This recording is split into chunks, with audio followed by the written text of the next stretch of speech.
जय श्री कृष्णा। राधे राधे। आइए सुनते हैं आज रविवार के दिन भगवान सूर्यदेव की यह कहानी। जब सूर्यदेव ने बुझाई समुद्र की प्यास। आइए सुनते हैं पौराणिक कथा।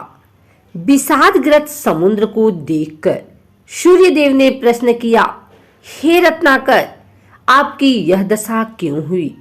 यदि मैं आपके दुख निवारण में किंचित सहायक हो सका तो अपने आप को सौभाग्यशाली समझूंगा। समुद्र ने अपनी व्यथा प्रकट करते हुए कहा, हे आदित्य, मेरे पास अथाह जल का भंडार है, परंतु मैं इस जल राशि से एक पक्षी की भी प्यास नहीं बुझा सकता। मैं लोक कल्याण हेतु जल का उपयोग करने में असमर्थ हूँ। बस इसी पीड़ा से मैं अत्यधिक व्यथित रहता हूँ।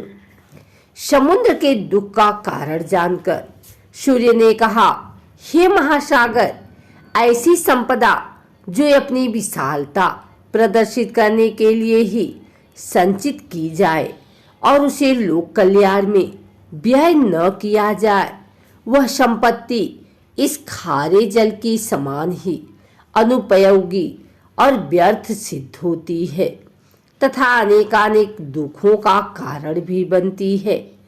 इसलिए बुद्धिमान को चाहिए कि अपने द्वारा संचित धन का समुचित अंश जन कल्याण हेतु समर्पित कर यश का भागी बने। समुद्र ने शंका प्रकट की, परंतु मित्र, मैं इस खारे पानी को किस प्रकार उपयोगी और हितकर बना सकता हूँ? आदित्य, यदि आप कुछ उपाय करें तो मैं भी परमार्थ करके अपने को कृत्य समझूंगा। सूर्य ने कहा, मैं अपनी तेज उष्मा से महान जल राशि का कुछ अंश वाष्पित कर दूंगा। ये वाष्प समूह ऊपर उठकर घटाओं के रूप में परिवर्तित हो जाएंगे। वायु के वेग से ये घटाएं सुदूर क्षेत्र में भिन्न भिन्न स्थलों में वर्षा करके धरती और समस्त प्राणियों को तृप्त कर देंगी। तुरंत ही दोनों ने मिलकर पवन देव को इस योजना की जानकारी देकर सहयोग के लिए प्रार्थना की। वह सहर्ष इस पुनीत कार्य में सहयोग देने के लिए तैयार हो गए। फिर क्या था, सूर्य ने प्रचंड गर्मी से समुद्र के जल को वाष्पित करना शुरू किया।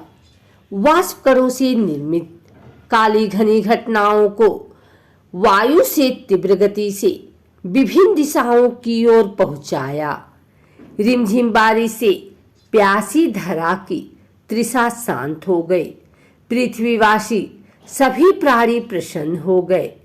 अनेकानेक जीव जंतु अपनी मधुर आवाज से हर्ष युक्त कोलाहल करने लगे। वास्तव में वह कोलाहल मात्र न होकर अपने जल प्रदाता के निमित्त कृतज्ञता ज्ञापन और उसका यशगान था। नवाकुरित पौधों से सारी वसुधा हरी भरी हो गई। शुष्क सरोवर जल से परिपूर्ण हो गए। नदियां पर्याप्त जल संपदा से उफनने लगी और अपनी कृतज्ञता ज्ञापित करने के लिए तीव्र गति से दौड़ पड़ी। महान परोपकारी समुद्र की ओर मार्ग में तालाबों, झरनों और छोटे नदी नालों ने भी समुद्र के लिए जलदान किया और उसकी प्रशंसा की। बड़ी नदियां एकत्रित जल लेकर चल पड़ी। मीठी जल राशि का विशाल भंडार ले जाकर नदियों ने परोपकारी सागर को सर्वस्व समर्पित कर दिया। मीठे जल से संतृप्त उस महासागर को तब कितना संतोष और शांति मिली, यह उसके सिवा और कौन जान सकता है। सूरज ने देखा कि समुद्र के जल स्तर में रत्ती भर की कमी नहीं आई थी और न ही स्वयं के तेज में इस कार्य में सहयोगी हवा भी शोधी महक से सुरभित हो गई थी।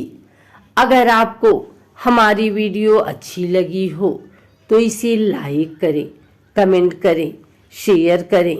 हमारे चैनल को सब्सक्राइब करके बेल नोटिफिकेशन ऑल पर सेट कर लें ताकि आगे आने वाली वीडियो सबसे पहले आप तक पहुंच सके। धन्यवाद।